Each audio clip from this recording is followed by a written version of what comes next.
What's going on, family? I'm Scrapbook Boxing, the Museum of the Forgotten Fisticuff series. I will continue my conversation with you concerning the complete history of boxing. On the evening of June 13th, 1935, James J. Braddock, who by the way was a 10-1 underdog, would upset the current world heavyweight champion, Max Baer, New York's Madison Square Garden Bowl. Was for the NBA and the New York SAC World Heavyweight Championship title. It took place in late spring in New York. And a former New Yorker, James J. Braddock, would become the Cinderella Man, down on his luck, then becoming a champion.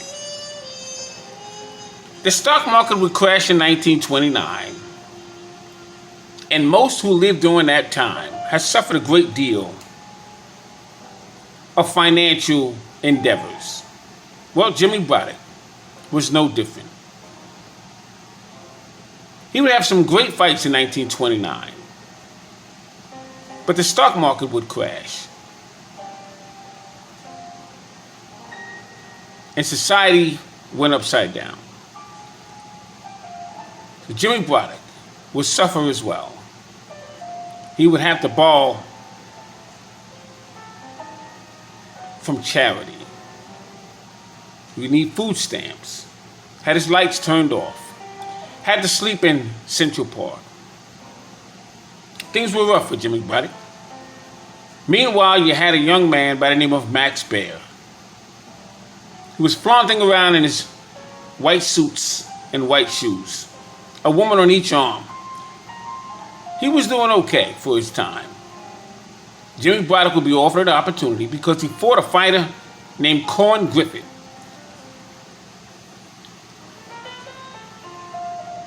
And that fight was on the undercard at New York's Madison Square Garden. Primo Carnera and Max Baer would do a number on Carnera. So the opportunity for James Braddock to get his life together would be near.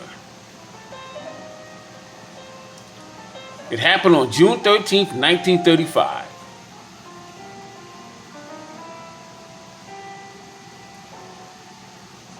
Max Baer was a playboy, didn't train serious, and it caught up to him. At that time, he was known as the hardest right-hand puncher in all of boxing. Most fighters feared Max Baer because of his lethal right hand. But when a man is down on his luck, such as Jimmy Braddock was, what more does he have to lose? His manager Joe Gould would make arrangements for a lifetime opportunity. And Jimmy Braddock would take full advantage because he could always box. He knew his way around the ring. But it took a man with lack of skill on the highest level for Jimmy Braddock to show his grit.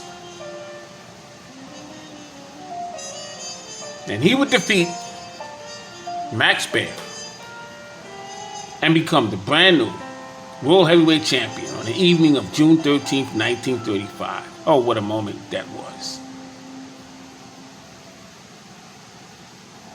June 25th, 1935, the Brown Bomber Joe Louis would land a triple left hook on Max Baer, fourth round, and he would score a knockout. This happened 2 weeks after James Braddock would upset Max Baer. Now, Joe Louis would have his professional debut in New York's Yankee Stadium. Referee was Arthur Donovan. He stepped in to stop the contest in 6 rounds. It was a slaughter against the ambling elf, Primo Carnera, in front of 60,000 spectators.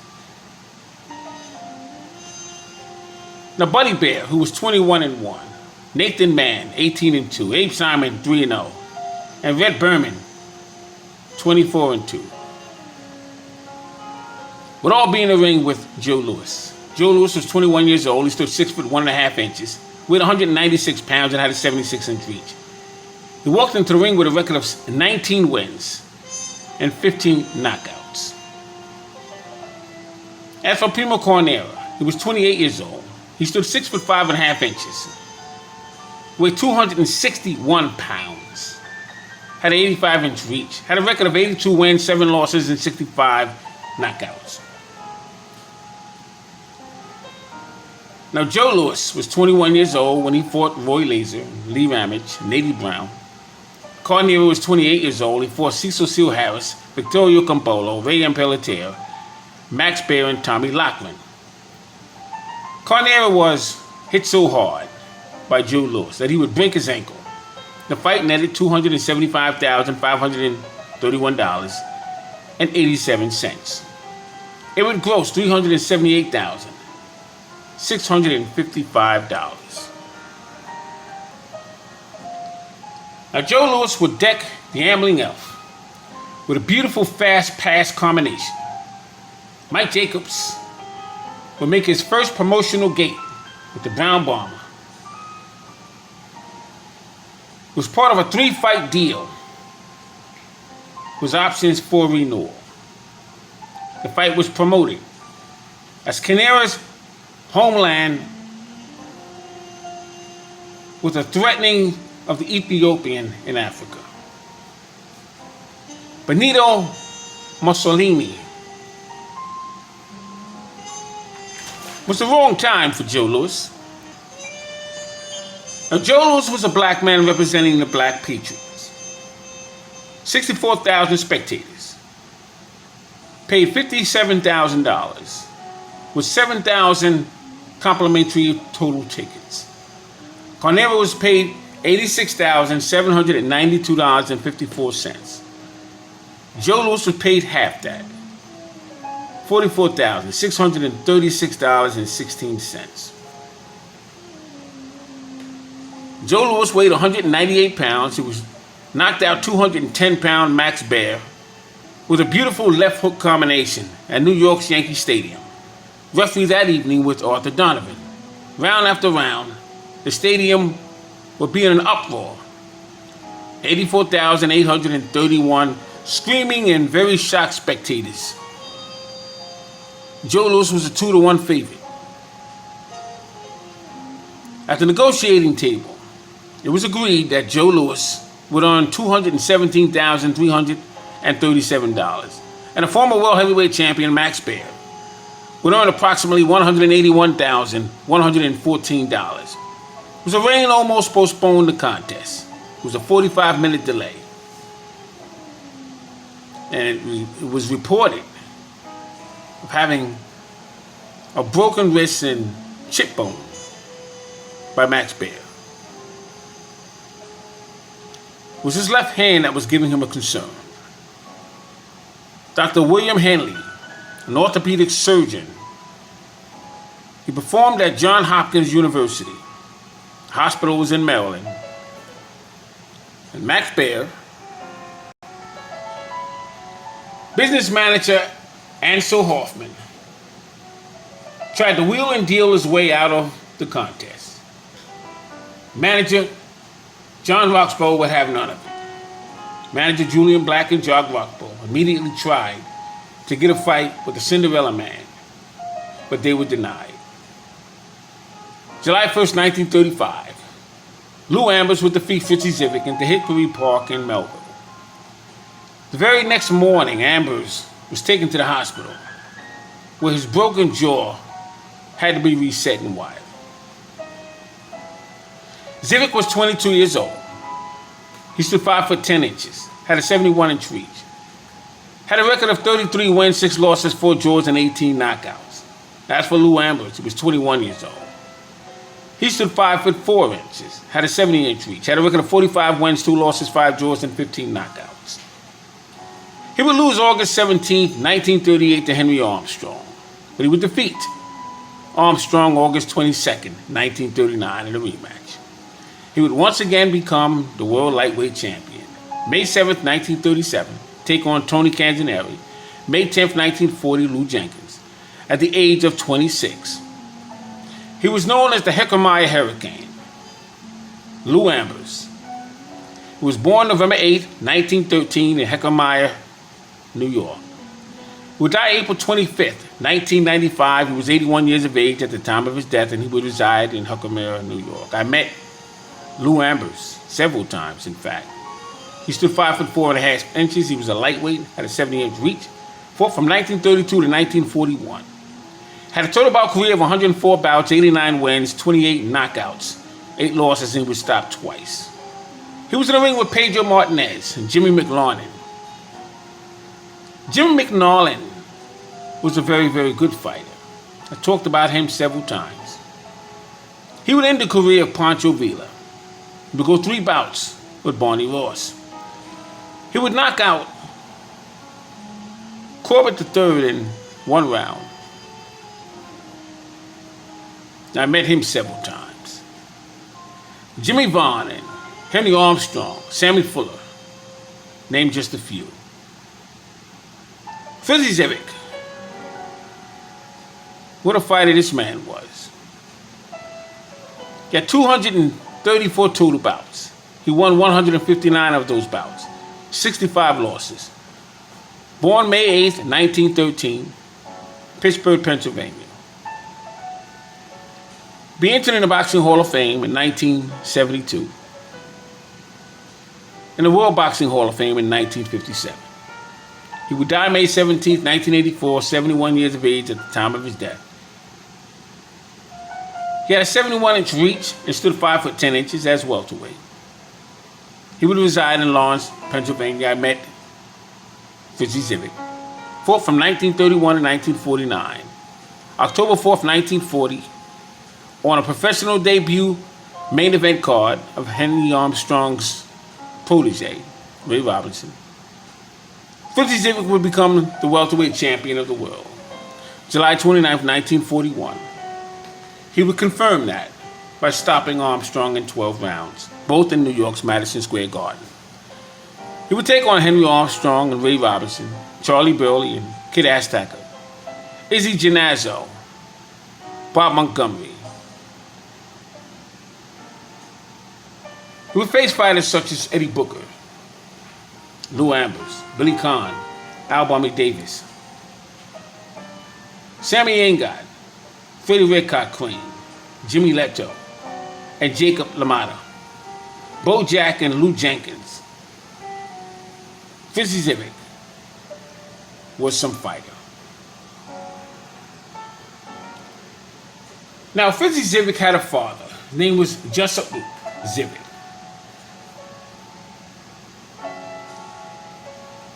And he was well respected in his neighborhood.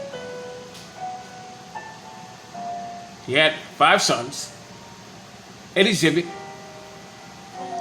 Joe Zivic, Pete Zivic, Jack Zivic, and Fitzy Zivic. Now, Eddie Zivic was a lightweight from 1932 to 1940. Joe Zivic was a middleweight from 1918 to 1922. Pete Zivic was a bantamweight from 1919 to 1929. Jack Zivic was a lightweight from 1919 to 1929. And Fizzy Zivic was a welterweight from 1931 to 1949. He was known as the Goat Comet. Pete and Jack left their jobs to work at the age of 19. And they would perform in the Olympic team. And they would come home with gold medals. The Zivic family was the only family to have a Doberman pension tied to a tree in their front yard. They were something else, those Zivic brothers. But Henry would test out one, and that would be Fizzy Zivic 3 times. July 7th, 1935, Max Melling knocks out and defeats Paulino Escobar, 12 rounds, Berlin, Germany. It was in front of 40,000 screaming spectators. They cheered and roared for their hometown hero. The Escobar, his face was cut up to ribbons. It was a bloody mess. It caused a 5'10" Spain heavyweight to fight blind for the remainder of the contest. The referee was Arthur Donovan. He raised the hand of Max Schmeling.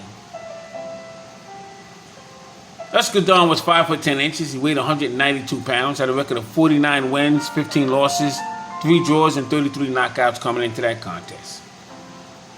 Schmeling was 29 years old. He stood 6'1", weighed 187 pounds, and had a 76-inch reach. He had a record of 47 wins, 7 losses, 4 draws, and 33 knockouts coming into that contest. Now, August 7th, 1935, Detroit's heavyweight sensation Joe Louis knocks out King Levinsky in 1 round. The contest took place at the Comiskey Park in Chicago. Joe Louis was 21 years old. He stood 6'1.5", weighed 198 pounds. He had a 76-inch reach with a record of 20 wins and 16 knockouts. Levinsky was 24 years old. He stood 5'11", weighed 198 pounds, had a 74-inch reach and a record of 65 wins, 25 losses, and 36 knockouts. Now, Levinsky was so afraid to fight Joe Louis as the hours came close that he basically had to be carried into the ring. He did not want to face Joe Louis. In his locker room, he turned pale. He was shaking. He was going into convulsions. He was suffering from panic attacks and anxiety. So as he was getting into the ring, he managed to get his right foot hooked into the bottom strand, and for some reason he couldn't get it out of the strand as they were pulling him into the ring. After being knocked out in 1 round by Joe Louis, he was selling neckties in Miami. The referee was Norm McCarthy. He would raise the hand of Joe Louis after 1 round of destruction, 2 minutes and 21 seconds, in front of 40,000 fight fans that came to see Joe Louis, not necessarily Kingfish. The fans saw a phenomenon with power in either hand. They all heard about Levinsky. They pleaded with him, don't let him hit him anymore. Kingfish Levinsky was an opponent of Joe Louis. Was he worthy? Well, he was in the ring with some very good, notable fighters. But sometimes if you don't have it in you, really in you, and you're going to face a phenomenon, this will sometimes happen.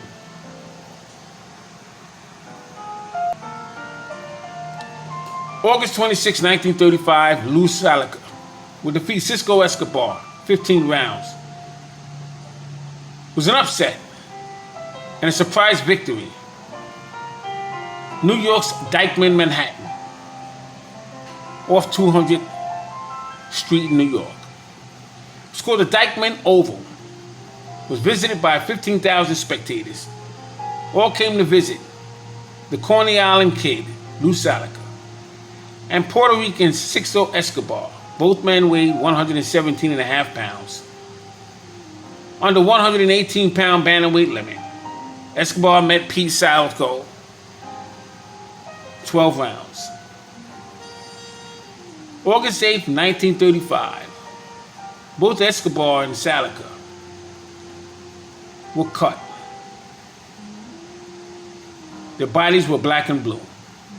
Their face and head was swollen. Their body was covered with blood. Wet towels and the trainers wiped the face of these warriors and tenacious opponents. Luis Salica, Luigi Salica, was born November 16, 1912 in Brooklyn, New York. He died January 30th, 2002. He was 89 years of age at the time of his death, and he would reside in Brooklyn, New York. He stood 5'4". He was a flyweight. I told you I met Luis Salica. He was something else. I told you the story about him. He was on the 1932 Olympic team. And he would spar with Henry Armstrong, giving the green light to Harry Wiley Sr. that this man was the goods. And Lou Salica would wind up getting a bronze medal in those games. But he would become a two-time bantamweight champion. 1932, New York's Golden Glove Metropolitan Champion, Los Angeles Olympic Games. Flyweight division, National AAU Italian American. General with Richie Lamas, Manuel Ortiz, Smaller Montana, and Midget Wargas. Bobby Pancho. One of 16 siblings. His name was Chanico Escobar. Cisco Escobar was his name. Mother's last name was Vargas. Born March 23, 1913 in Puerto Rico. Died November 17, 1979. He was 66 years of age at the time of his death, and he was managed by Ray Arcel. He stood 5'4". He was a bantamweight. He was managed by Whitey Bimstein as well. Had a 68 bout record. 43 wins, 19 knockouts, 22 losses, and 3 draws. Faced the likes of Baby Casanova, Carlos Indian Quintana, Joey Archibald, and Harry Jaffa, Eugene Hart, Lou Salica. June 26, 1934, he defeated Baby Casanova for the Bantamweight NBA championship title. I'm Scrapbook Boxing Museum of the Forgotten Fisticuff series. Just wanted to bring out a few bouts that I might have missed. See you in the next conversation. I'm Scrapbook Boxing, the complete history of boxing. Thanks for watching. Peace.